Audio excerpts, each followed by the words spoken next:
নমস্কার বন্ধুরা, কেমন আছেন সবাই? আশা করি সকলে খুব ভালো আছে।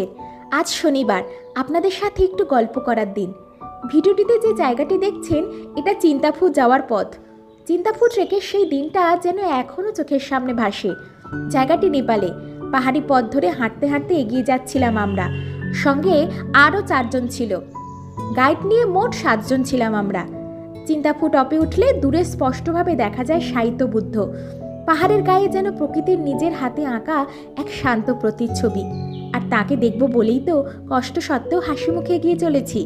প্রকৃতি নিজেই যেন ধ্যানমগ্ন হয়ে আছে, আর সেই নীরবতার মধ্যেই আমরাও ধীরে ধীরে ডুবে যাচ্ছি। পথ চলতে চলতে একটু ক্লান্ত হয়ে আমরা থেমেছিলাম এক ছোট্ট ঝর্ণার পাশে।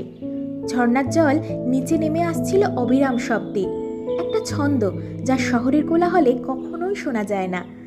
এখানে বসে থাকলে সময় থেমে যায়, কোনো তাড়া থাকে না, থাকে শুধু অনুভব করার মতো এক গভীর শান্ত সৌন্দর্য। একটু বিশ্রাম নেব বলে বসলাম। ঝরে পড়া ঝর্ণার ঝরঝরে শব্দ আর ঝর্ণার জলকণার ফাঁকে ফুটে ওঠা এক টুকরো রামধনু। চিন্তাফুর এই পথের স্মৃতি চোখে দেখার সাথে সাথে অনুভবেরও কিছুটা থেমে যাওয়ার আর প্রকৃতির সাথে নিঃশব্দে মিশে যাওয়ার গল্প।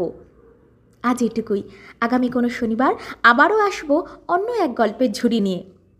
প্রকৃতির সাথে চলুন, বায়োফিলিং মনের সাথে থাকুন। ধন্যবাদ।